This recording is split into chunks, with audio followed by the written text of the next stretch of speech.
नमस्कार। मैं doctor Hariom, retired principal scientist agronomy, CCS Haryana agricultural university Hisar. आज इस वीडियो में हम चर्चा करेंगे बढ़ते हुए उर्वरक प्रयोग की। मैं सबसे पहला प्रश्न करता हूँ इसमें आपकी तरफ से कि जो हम लगातार न्यूट्रिएंट्स यानी कि जो फर्टिलाइजर्स या केमिकल फर्टिलाइजर्स का लगातार हम प्रयोग बढ़ा रहे हैं, उसमें मुख्य रूप से यूरिया का इस्तेमाल है। जो इनजुडिशियस यानी कि तर्कहीन जो इस्तेमाल हो रहा है वो यूरिया का इस्तेमाल है। तो क्या ये यूरिया विस्फोटक है? क्या ये खतरनाक है हमारी ज़मीनों के लिए, सिस्टम के लिए, वातावरण के लिए? तो इस वीडियो में हम ये चर्चा करेंगे। इसमें जैसा कि आप जानते हैं कि जो सिस्टम हमारा डिस्टर्ब हो रहा है, उसमें जो मुख्य रोल है वो जो नाइट्रोजन वाले फर्टिलाइज़र हैं, उर्वरक हैं, खाद हैं, और जो केमिकल पेस्टिसाइड हैं, इनकी वजह से जो सिस्टम के ऊपर ज़्यादा असर आ रहा है, सिस्टम की जो डिग्रेडेशन हो रही है, उसके लिए ये मुख्य रूप से जिम्मेदार है। अब मैं आपको थोड़ा डेटा बताता हूँ कि हरित क्रांति के समय लगभग हम 1971 में आत्मनिर्भर हो गए थे। 1970 में जो उर्वरकों का या फर्टिलाइज़र का इस्तेमाल था वो प्रति हेक्टेयर लगभग 11 किलो था। इसमें उर्वरकों में मुख्य तौर पर नाइट्रोजन, फास्फोरस और पोटास हैं। उस टाइम पे 11 किलो प्रति हेक्टेयर इस्तेमाल था। आज हम नेशनल एवरेज जब देखते हैं तो लगभग 135 किलो प्रति हेक्टेयर इन उर्वरकों का इस्तेमाल होने लगा है। और देश की काफ़ी बेल्ट ऐसी हैं जो हाई प्रोडक्टिविटी जोन हैं, जहाँ पर पैदावार ज़्यादा होती है। उनमें पंजाब, हरियाणा, पश्चिमी उत्तर प्रदेश, ये इंडो गंगेटिक प्लेन है, ये मुख्य तौर पे आ जाते हैं। और कुछ दक्षिण भारत में भी, जैसे आंध्र प्रदेश में गोदावरी बेल्ट है, या कुछ महाराष्ट्र का एरिया है जहाँ भी इरीगेटेड कंडीशंस हैं, जहाँ पैदावार ज़्यादा ली जाती हैं, वहाँ पर 200-250 किलो तक प्रति हेक्टेयर भी न्यूट्रिएंट्स का, पोषक तत्वों का या उर्वरकों का इस्तेमाल होने लगा है। अब आप देखिए कि अब यूरिया में क्या है। यूरिया में मुख्य तत्व नाइट्रोजन है, जिसकी पूर्ति यूरिया करता है, या जो भी नाइट्रोजनस फर्टिलाइजर हैं वो करते हैं। अब इसमें आप देखेंगे कि जो नाइट्रोजन है, नाइट्रोजन एक शरीर की, चाहे पौधे का शरीर है, चाहे आदमी का शरीर है, या पशुओं का शरीर है, उसके लिए नाइट्रोजन एक तरह से अमृत है। यानी कि उसके हर कार्य के लिए शरीर में कुछ भी बनता है, चाहे उसका नाखून बनता है, चाहे उसके बाल बनते हैं, चाहे उसकी स्किन बनती है, खाल बनती है, या उसके जो अमीनो एसिड बनते हैं जिनको बिल्डिंग ब्लॉक्स कहा जाता है बॉडी का, और उससे जो प्रोटीन बनता है, जो शरीर में जो अमीनो एसिड हैं वो बिल्डिंग ब्लॉक के रूप में माने जाते हैं। यानी कि इसको ऐसे समझिए कि जैसे आपने कोई मकान बनाया है, उसमें ईंटें लगाई हैं, तो वो बिल्डिंग ब्लॉक हैं। और अगर उस मकान की ईंटें आप निकाल देंगे तो उस मकान का कोई भी अस्तित्व नहीं रह जाता है। इस तरह से अमीनो एसिड हैं हमारे शरीर के बिल्डिंग ब्लॉक, और वो नाइट्रोजन से ही उनका निर्माण होता है, और उनसे फिर प्रोटीन का निर्माण होता है। यानी कि नाइट्रोजन एक इतना ज़रूरी है कि उसका कोई भी प्रोसेस है बॉडी का, शरीर का, तो उसमें मेटाबॉलिज्म में और किसी भी प्रोसेस में नाइट्रोजन का एक महत्वपूर्ण रोल है, क्योंकि ये DNA का भी हिस्सा है। इसलिए इसका महत्व और भी बढ़ जाता है। और यहाँ तक कि जैसे पौधों का पत्ते में भोजन बनता है, उसमें क्लोरोफिल होता है, हरा रंग होता है, उसकी वजह से ही भोजन बन पाता है। तो उसको, क्लोरोफिल को बनाने में भी नाइट्रोजन एक अंग है, कंपोनेंट है मैग्नीशियम के साथ। अगर नाइट्रोजन नहीं होगा तो हरा रंग पौधे में डेवलप नहीं होगा, और उसमें जो शक्कर बनती है, जो भोजन बनता है, जो कार्बोहाइड्रेट बनते हैं, जो पौधा भोजन बनाता है, वो भी संभव नहीं हो सकेगा। यानी कि कार्बोहाइड्रेट से लेके, प्रोटीन से लेके, फैट से लेके जो भी एक निर्माण होता है, उसमें नाइट्रोजन का बहुत महत्वपूर्ण रोल होता है। और एंजाइम एक एक क्रिया में भाग लेते हैं, जो एक भी क्रिया पॉसिबल नहीं है, चाहे जमीन है, चाहे पौधे हैं, चाहे एनिमल है, चाहे आदमी है। एंजाइम का 100% शरीर प्रोटीन का होता है। और जो भी हार्मोन, एंजाइम और माइक्रोब, इन तीनों चीज़ों का एक कम्बिनेशन होता है। और जब हम ज़्यादा मात्रा में ये जहर शरीर में डालते हैं, तीनों की जो वो क्रियाएं हैं या तीनों की एक्टिविटी हैं, जो गतिविधि है, वो तीनों ही प्रभावित होने लग जाते हैं।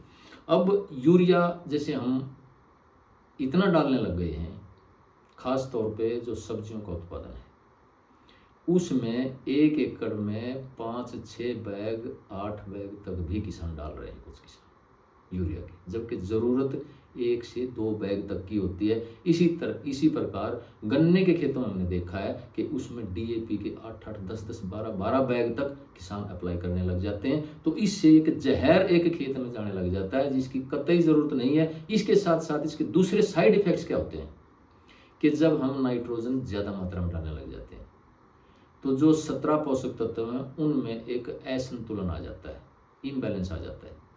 और जो भोजन हम खाते हैं, जो चारा पशु खाते हैं, जो हमारे तक पहुंचता है, उसमें न्यूट्रिएंट्स का, पोषक तत्वों का एक असंतुलन आ जाता है, जिसकी वजह से बीमारियां बढ़ने लग जाती हैं। इसके अलावा जहां भी ज़्यादा यूरिया या नाइट्रोजन वाले खाद प्रयोग होते हैं, फर्टिलाइज़र प्रयोग होते हैं, तो वहाँ पर कीड़े और बीमारी भी ज़्यादा आते हैं।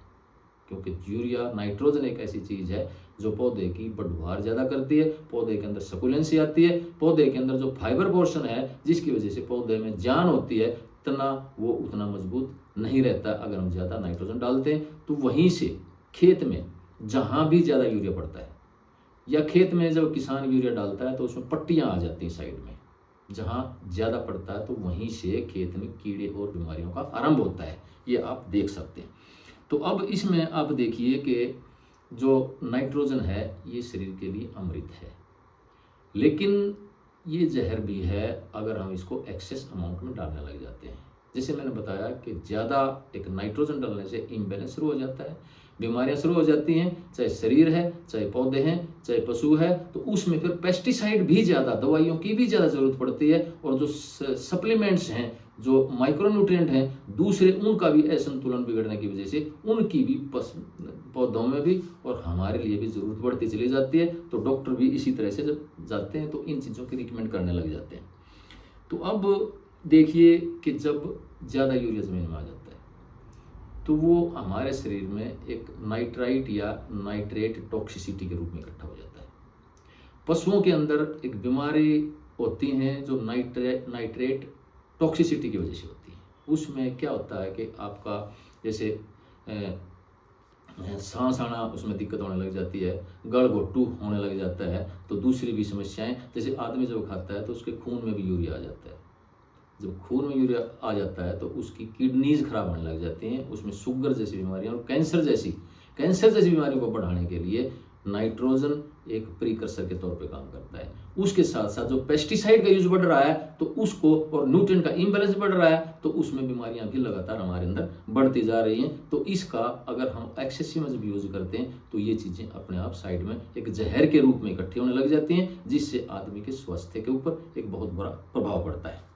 अब इसका मैं तीसरा एस्पेक्ट बताता हूँ आपको कि नाइट्रोजन का जो बेसिक स्वभाव है, जो मौलिक स्वभाव है, वो विस्फोटक है, एक्सप्लोसिव है। जब आप देखते हैं कि जो नाइट्रोजन आया है हमारे तक या खेती में यूज करने की बात आती है, तो ये जो मटेरियल आया है ये दूसरे विश्व युद्ध से आया है। दूसरा विश्व युद्ध 1939 से 1945 तक चला था। उसमें जो विस्फोटक बनते थे, जो अल्फ्रेड नोबल थे, जिनके नाम पर नोबेल प्राइज शुरू किया गया है, तो वो दोनों पार्टियों को विस्फोटक बेचते थे। उसमें जो विश्व युद्ध खत्म हुआ तो उसमें TNT नाम का मटेरियल काफ़ी बच जाता है, ट्राई नाइट्रोटोलुइन।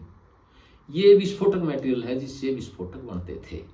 तो इसमें अब आप देखते हैं कि इसका जो माइल्ड रूप है वो डायनामाइट है। डायनामाइट का जो पेटेंट था वो अल्फ्रेड नोबल के नाम था।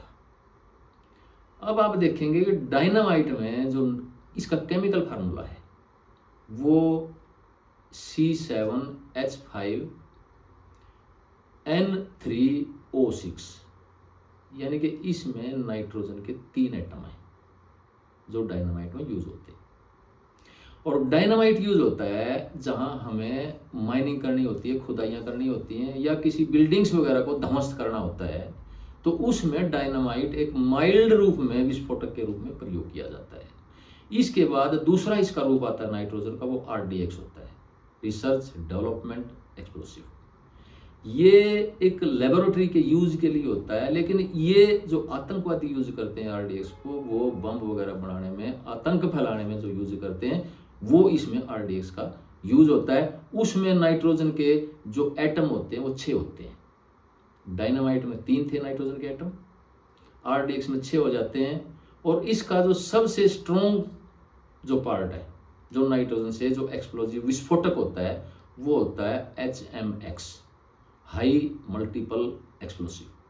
ये होता है जिससे मिसाइल वगैरह बनते हैं, या आपको रॉकेट वगैरह लॉन्च करने होते हैं, तो उसमें एक ऊर्जा के तौर पे इसको इस्तेमाल करते हैं। या यूरेनियम वगैरह को, जो भी न्यूक्लियर प्रोग्राम्स हमारे होते हैं, बिजली वगैरह बनाते हैं, तो वहाँ पर ये यूज होता है। इसके अंदर नाइट्रोजन के जो एटम वो 8 होते हैं, यानी कि डायनामाइट में 3, RDX में 6 और HMX में 8। जो जो नाइट्रोजन का कंटेंट बढ़ता चला जाता है, ये विस्फोटक होता चला जाता है। और जब हम जो यूरिया प्रयोग करते हैं, उसमें नाइट्रोजन के 2 एटम है, CONH ट्वाइस। तो इसमें और डायनामाइट में ज़्यादा फर्क नहीं है, एक नाइट्रोजन एटम का फर्क है। तो इसलिए जब हम 1 एकड़ में 5-5, 7-7, 10-10 बैग जब यूरिया के हम डालने लग जाते हैं, तो एक तरह से हमारे लिए, शरीर के लिए, भोजन के लिए ये डायनामाइट का काम करने लग जाता है, और हमारे शरीर में भी गर्मी आने लग जाती है। और आज हम देखते हैं कि घरों में भी अशांति आ गई है, लगभग सभी घरों में अशांति आ गई है। और वही अशांति जब घर से निकलती है, तो वो आतंकवाद का रूप ले लेती है समाज में। वही जो एक इम्बैलेंस न्यूट्रिएंट्स कहा गया है, जो पेस्टिसाइड का यूज ज़्यादा हो गया है, जो एक नाइट्रोजन डायनामाइट के रूप में हमारे अंदर आ गया है, तो वही जब घर से बाहर निकलता है तो आतंकवाद का रूप लेता है। इसलिए मैं एक स्टेटमेंट दे देता हूँ कि घर की अशांति से लेकर आतंकवाद की समस्याओं के लिए जिम्मेदार है ये आपका नाइट्रोजन, इसका एक्सेसिव यूज। तो इसके जो अब क्या है, ये देखिए, जो यूरिया है, मैं ये कहता हूँ कि जो ज़मीन का स्वास्थ्य है, उसमें सभी पोषक तत्वों की ज़रूरत है, लेकिन उसमें नाइट्रोजन मुख्य तौर पे चाहिए होता है। इसलिए हमारे बुजुर्गों ने, ऋषि मुनियों ने ये कहा है कि धरती को माँ का रूप दिया गया, माँ कहा गया है इसको, प्रकृति को माँ कहा गया है। तो धरती का स्वास्थ्य अगर बिगड़ जाता है, तो सारे समाज का, सारे परिवारों का स्वास्थ्य बिगड़ जाएगा। इसलिए धरती माता के स्वास्थ्य को ध्यान में रखते हुए इसको नाम दिया गया है, और इसलिए इसमें भी नाइट्रोजन का एक मुख्य तौर पे एक कंट्रीब्यूशन रहता है। अब जो हम फर्टिलाइजर तैयार करते हैं, यूरिया से संबंधित या नाइट्रोजन से संबंधित जितने भी खाद हैं, फर्टिलाइजर हैं, उनको जब फैक्ट्री में जब तैयार करने लग जाते हैं, तो वहीं से ये ग्रीन हाउस गैस का उत्सर्जन होने लग जाता है। वहीं से जैसे यूरिया हम तैयार करते हैं, तो उसमें मीथेन और कार्बन डाइऑक्साइड जैसी गैसेज वातावरण में उत्सर्जित होती हैं, क्योंकि यूरिया को बनाने में बहुत ज़्यादा टेम्परेचर और बहुत ज़्यादा प्रेशर की ज़रूरत पड़ती है, जिससे ग्रीन हाउस गैस वातावरण में रिलीज होती हैं। और इसी तरह से जो पेस्टिसाइड हैं, उनको तैयार करने में भी ग्रीन हाउस गैसों का उत्सर्जन होता है। जब यही यूरिया हमारे हाथ में आ जाता है, किसान के हाथ में आ जाता है, खेत में चला जाता है, तो इस यूरिया में आप देखते हैं कि इसमें नाइट्रोजन 46% होती है। जो 54% होता है वो इनर्ट मटेरियल होता है, जो इस 46% नाइट्रोजन को बांधने का काम करता है।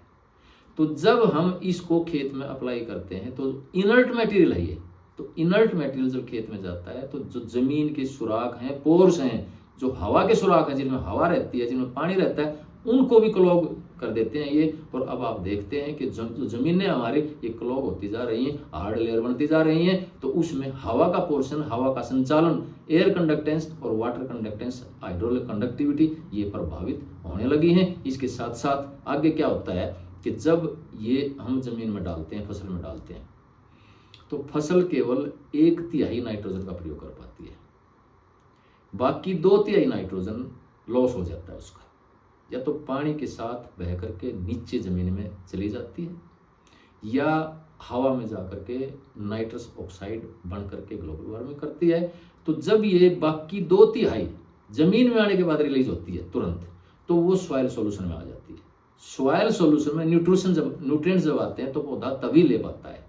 तो जब सॉइल सॉल्यूशन में आती है तो 1/3 के करीब वो प्रयोग हो जाती है, बाकी लॉस हो जाता है। लेकिन एक बार वो नाइट्रोजन सॉइल सॉल्यूशन में आती है तो उसमें जो जमीन के जीवाणु हैं, जो केंचुए हैं, उनकी लाइफ को प्रभावित करती है, उनको मारती है, उनकी संख्या को कम करती है। इसीलिए इनके मरने से जमीन का भौतिक स्वास्थ्य बुरी तरह से प्रभावित होता है, रासायनिक और जैविक स्वास्थ्य बुरी तरह से प्रभावित होता है। और जब भौतिक स्वास्थ्य बिगड़ जाता है तो उसमें सॉइल एग्रीगेशन प्रभावित होता है। आपका जो जमीन का जो एकत्रीकरण है, या जो जमीन दानेदार बन जाती है आपकी, उसको उपजाऊ जमीन मानते हैं। तो उसमें हवा का पोर्शन जब कम हो जाता है तो वही पार्टिकल इकट्ठे होने की बजाय बिखरे हुए पड़े रहते हैं, और उनके बीच में हवा और पानी का संचार कम हो जाता है। उनके बीच में पोषक तत्व जो उसमें जमा होते हैं वो भी कम होते जाते हैं, उनका लॉस भी ज़्यादा होने लग जाता है, फसल को भी उनका उपयोग कम कर पाती है। तो इस तरह से जमीन में जब ये जीवाणु और केंचुए मरने लग जाते हैं तो उसमें भी जमीन एक हार्ड रूप लेती चली जाती है, हार्ड लेयर बनती चली जाती है।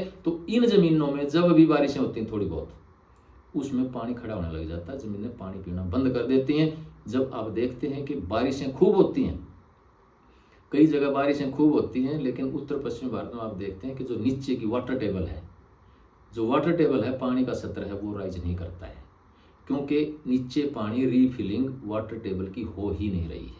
जो बारिशें होती हैं वो वाटर टेबल में नीचे पानी जा ही नहीं रहा है, वो जमीन के ऊपर खड़ा हो जाता है, फ्लड रूप ले लेता है, या फसल को नीचे से गड़ा देता है। और नमक होने की वजह से तना गल जाता है उसका, तो तना गलते उसमें उकासा या उगाड़ा जैसी बीमारियां आकर के धान गेहूं जैसी फसलें गिर जाती हैं, और उसमें हम करोड़ों रुपए की दवाइयां तना गलन के नाम पे और डिफरेंट बीमारियों के नाम पे हम खेत में डालते हैं। लेकिन समस्या ये है कि जमीन ने पानी पीना बंद कर देती है, उसमें डाइवर्सिफिकेशन, विविधीकरण की संभावना भी खत्म हो जाती है, क्योंकि इन जमीनों में हवा का संचार, पानी का संचार कम हो जाता है। और जब हवा का संचार कम हो जाता है तो धान के अलावा कोई भी दूसरी फसल नहीं है जो लगातार पानी को सहन कर सके। और जब उसमें ऐसा सिचुएशन हो जाती है तो विविधीकरण, जो सरकारों की भी, किसानों की भी और वैज्ञानिकों के लिए भी चिंता का विषय बना हुआ है, तो उसमें एक बहुत बड़ी समस्या, एक चैलेंज हो जाता है और एक रिस्की हो जाता है। इसलिए किसान विविधीकरण को अपनाने के लिए एक डरता है वो इसमें।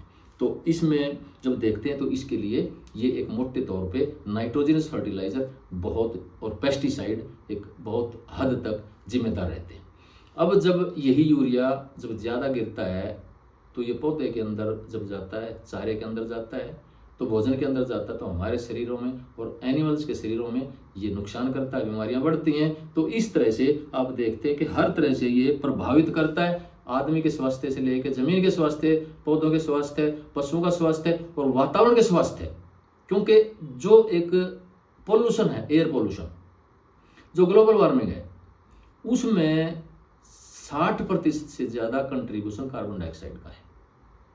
लेकिन टोटल ग्लोबल वार्मिंग में जो 24% कंट्रीब्यूशन है वो एग्रीकल्चर का है। टोटल ग्लोबल वार्मिंग में 24%, यानी कि 1/4 जो कंट्रीब्यूशन है वो खेती से आता है। और उस खेती वाले कंट्रीब्यूशन में लगभग 70% कंट्रीब्यूशन नाइट्रस ऑक्साइड का है। और वो नाइट्रस ऑक्साइड जब बनती है, जब नाइट्रोजन, यूरिया जैसे खाद को हम जमीन में डालते हैं, तो नाइट्रोजन के साथ ऑक्सीजन मिलके जब नाइट्रस ऑक्साइड बनती है तो वो ग्लोबल वार्मिंग गैस पैदा करती है। और मैं आपको बताऊं कि जो नाइट्रस ऑक्साइड है, इसकी जो पोटेंशियल है ग्लोबल वार्मिंग का, कार्बन डाइऑक्साइड से 312 गुना ज़्यादा है। यानी कि इसका मॉलिक्यूल बहुत लंबे टाइम तक लॉन्जेविटी रहती है और बहुत लंबे टाइम तक ये ग्लोबल वार्मिंग करता है। यानी कि एग्रीकल्चर से संबंधित जो ग्लोबल वार्मिंग है उसमें नाइट्रस ऑक्साइड का एक मेन कंट्रीब्यूशन है। और वो कंट्रीब्यूशन यूरिया की वजह से या जो नाइट्रोजन जैसे खादों को हम डालते हैं तो उसकी वजह से ये होता है। तो अब आप देखते हैं कि इसका एक पर्टिकुलरली जब हम एक मिसयूज करते हैं या इनजुडिशियस इसका प्रयोग करते हैं, तर्कहीन जब इसका प्रयोग करते हैं, तर्क संगत नहीं होता, तो ये हर तरह से समस्याएं करने लग जाता है और एक विस्फोटक के तौर पे समाज को और प्रकृति को प्रभावित करने लग जाता है। और ग्लोबल वार्मिंग की समस्याएं जो एक वो भी विस्फोटक होती जा रही हैं। क्यों प्रकृति अपने इतनी हिंसक होती जा रही है? इसके लिए ये खाद एक महत्वपूर्ण रोल अदा करता है। अब प्राकृतिक खेती इसमें क्या कर सकती है? प्राकृतिक खेती ये कर सकती है कि इसमें सबसे पहला यही प्रश्न है कि इसमें आपका नाइट्रोजन पूरी तरह से बंद हो सकता है। जो यूरिया का यूज है पूरी तरह से बंद हो सकता है। और प्राकृतिक खेती किसी भी परिस्थिति में की जा सकती है, चाहे आपका रेगिस्तान है, चाहे आपका पहाड़ी इलाका है, चाहे ज्यादा बारिश वाला इलाका है, ज्यादा नमक वाला इलाका है, सूखा इलाका है, तो सब में प्राकृतिक खेती हो सकती है। क्योंकि प्राकृतिक खेती हर जगह हो सकती है जहां भी जीवाणु आ सकते हैं, जहां भी जीवाणु अर्थवॉर्म पैदा हो सकते हैं। और दुनिया की कोई भी जगह ऐसी नहीं है कि जहां जीवाणु मल्टीप्लाई नहीं करते हैं, चाहे वो कैसी भी है, चाहे वो बर्फ के नीचे की जमीन है, चाहे वो रेगिस्तान की जमीन है, तो हर जगह जीवाणु में एक ऐसी क्षमता है कि हर परिस्थिति में अपने आप को मल्टीप्लाई कर लेते हैं। और जहां भी जीवाणु होते हैं वहीं प्राकृतिक खेती हो सकती है। और जहां भी प्राकृतिक खेती हो सकती है वहीं आप जो हवा में 78% नाइट्रोजन है, उस नाइट्रोजन को जमीन में इन जीवाणुओं के अंदर अक्षमता होती है, ताकत होती है। परमात्मा ने या प्रकृति ने इनको ही ऐसी ताकत दी है, केवल सूक्ष्म जीवाणुओं को ताकत दी है कि हवा की जो 78% नाइट्रोजन है उसको खींच करके आपके पौधे की जड़ों में या जमीन में स्थापित कर देते हैं। और उसमें फिर आपको नाइट्रोजन वाले खादों की कतई जरूरत नहीं रहती है। और दूसरा जो इम्बैलेंस था, जो यूरिया की वजह से दूसरे सूक्ष्म पोषक तत्वों की कमी हो जाती है, इम्बैलेंस की असंतुलन जो हो जाता है, तो उसमें भी प्राकृतिक खेती मदद करती है। क्योंकि जो आपकी खेत में इतने न्यूट्रिएंट्स पड़े हुए हैं लेकिन वो पौधों को अवेलेबल नहीं है, उनकी गांठ बंध गई है, अनअवेलेबल फॉर्म में हो गए हैं वो। जैसे फास्फोरस है, टोटल पौधा जब आप डीएपी डालते हैं या सुपर डालते हैं तो पौधा मुश्किल से 10-15% या 20% तक ही प्रयोग कर पाता है, बाकी जमीन में पड़ा रहता है वर्षों तक। तो इस तरह के गांठ बना के, यानी कि दूसरे पोषक तत्वों को भी अपने साथ गांठ में बांध लेता है वो, जैसे जिंक, आयरन वगैरह दूसरे माइक्रोन्यूट्रिएंट है, लगभग माइक्रोन्यूट्रिएंट के अपने साथ बांध लेता है और वो वर्षों तक पड़ा रहता है। प्राकृतिक खेती क्या करती है कि ये जो जोड़ है उस गांठ के, जो लिंकेज है, जो कार्बन हाइड्रोजन के बॉन्ड्स हैं जिनकी वजह से गांठ बंधी हुई है, वो जीवाणुओं का, सूक्ष्म जीवाणु का भोजन है। जब सूक्ष्म जीवाणु उस गांठ को खोल देते हैं तो वो जो उपलब्ध नहीं थे पौधों के लिए पोषक तत्व, वे पोषक तत्व भी पौधे के लिए उपलब्ध होने लग जाते हैं। तीसरा मैंने बताया कि पेस्टिसाइड का यूज बढ़ जाता है यूरिया से। प्राकृतिक खेती में 70 से 80% बीमारियां वैसे ही कम हो जाती है, क्योंकि इसमें जो लाभदायक जीवाणु हैं वो खेत में बढ़ते चले जाते हैं आपके। ट्राइकोडर्मा, सूडोमोनास, वर्टिसिलेटा, बेसिलस, माइकोराइजा, तो ये इस तरह से ये बढ़ते चले जाते हैं। और माइकोराइजा को, अकेली को किसान का अनुमान कहा जाता है। ये कोई भी काम नहीं जो पौधे के लिए नहीं करती है, ये कवच के रूप में पौधे का काम करती है, रक्षा करती है। चाहे कीड़े बीमारियों से रिलेटेड हो, चाहे बायोटिक स्ट्रेस हो, चाहे एबायोटिक स्ट्रेस हो, चाहे सूखा हो, चाहे नमक हो या ज्यादा पानी हो, तो उसमें हर तरह से ये और दूसरे जीवाणुओं के साथ जब बढ़ जाते हैं तो हमारी जो जमीन ने, जो डिजीज इंड्यूसिंग जमीन थी, वो जो सॉइल इंड्यूसिंग, जो डिजीज इंड्यूसिंग जो सॉइल थी, डिजीज इंड्यूसिंग जो सॉइल थी वो डिजीज सुप्रेसिंग सॉइल बन जाती है। यानी कि जिन जमीनों में बीमारियां बढ़ने के कारण थे, बढ़ने का वातावरण था, वही जमीनें बीमारियों को दबाने का काम करने लग जाती हैं। और उनमें जो डिफेंस मैकेनिज्म है, जो इम्यूनिटी है, वो भी बढ़ती चली जाती है। चाहे सूखा पड़ो, सूखा पड़ता तो हुमस उनमें बढ़ जाता है। हुमस का क्या होता है कि अपने वेट से डबल अमाउंट तक पानी को ये अपने अंदर संचित रख सकता है। और अगर सूखा पड़ता है तो पौधे को उस टाइम भी नमी देता रहता है। इसके अतिरिक्त जो केंचुए हैं, केंचुए जब सुराख करते हैं तो सूखे के टाइम भी, ज्यादा बारिश के टाइम भी वो सुराख मदद करते हैं पौधों तक पानी पहुंचाने में। और अगर ज्यादा पानी हो गया है तो उन सुराख के अंदर से वाटर टेबल में पानी नीचे जमीन सोखने लग जाती है, पानी खड़ा होना नहीं रहता। इसलिए प्राकृतिक खेती में आपको गहरी जुताई की भी जरूरत नहीं पड़ती है। उस गहरी जुताई को जो आपके अर्थवर्म है वो करने लग जाते हैं। तो प्राकृतिक खेती में ऐसे जीवाणु आ जाते हैं कि आपके एटमॉस्फेयर में, वातावरण में जो 78% नाइट्रोजन है उसको भी खींच के जमीन में फिक्स कर देते हैं। और वही जीवाणु जो मरते हैं, डिके होते हैं, वही ह्यूमस के रूप में खेत की फर्टिलिटी को बढ़ाते हैं, खेत के ऑर्गेनिक कार्बन को बढ़ाते हैं, खेत के ह्यूमस को बढ़ाते हैं। और वही ह्यूमस जब आपका सूखा पड़ता है तो उसमें भी खेत में पौधे की रक्षा करती है, उसकी बढ़ोहार को कंटिन्यू करती है। और जैसे ग्लोबल वार्मिंग के इश्यू आ जाते हैं, जैसे फरवरी के महीने में जब तापमान बढ़ता है तो गेहूं की पैदावार गिरने की संभावना रहती है। लेकिन जब खेत का ह्यूमस बढ़ जाता है तो उसमें खेत पानी अगर ना भी देंगे आप, क्योंकि जब गर्मी बढ़ती है फरवरी मार्च में तो खेत पानी मांगने लग जाता है। जब आप सिंचाई करते हैं तो पानी खड़ा हो जाता है, जमीन में पानी पीती नहीं है और थोड़ी सी हवा आते ही फसल गिर जाती है। लेकिन जब आपके खेत में ह्यूमस कंटेंट जाता है ताकत ज़्यादा है, तो उस खेत में आप पानी नहीं भी देंगे तो आपकी फसल उन परिस्थितियों से लड़ने में कामयाब हो जाती है और आपकी जो पैदावार में एक कमी आने की संभावना थी वो भी नहीं हो पाती है। इसलिए जितने भी स्ट्रेसेस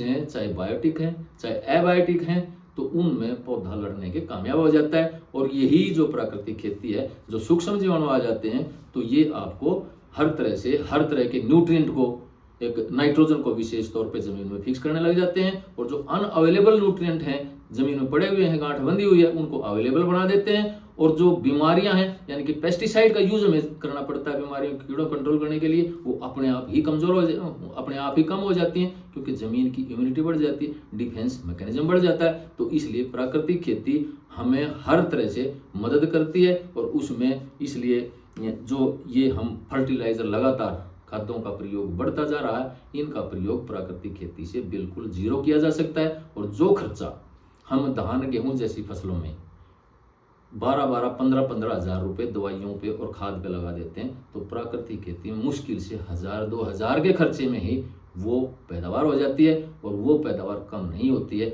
आसपास के सभी किसानों से ज़्यादा पैदावार होती है। हम यहाँ देख रहे हैं कि धान और गन्ने जैसी फसलों में तो रिजल्ट सबसे पहले आते हैं और वो पैदावार आसपास के सभी किसानों से ज़्यादा होती है। और इसमें विविधीकरण की संभावना भी बढ़ जाती है, क्योंकि ज़मीन का स्वास्थ्य बदल जाता है। फिजिकल स्वास्थ्य, जो फिजिकल हेल्थ है, जो भौतिक स्वास्थ्य है, उसमें जो एयर का पोर्शन है, जो वो एक इम्प्रूवमेंट आने लग जाती है और विविधीकरण के उसमें संभावना भी बढ़ जाती है, जो सरकारों के लिए एक बहुत बड़ी समस्या के रूप में बढ़ रहा है कि धान गेहूं की वजह से विशेषकर कि विविधीकरण की समस्या जो आ रही है, तो प्राकृतिक खेती में उसकी भी संभावनाएं खुलने लगती हैं। धन्यवाद।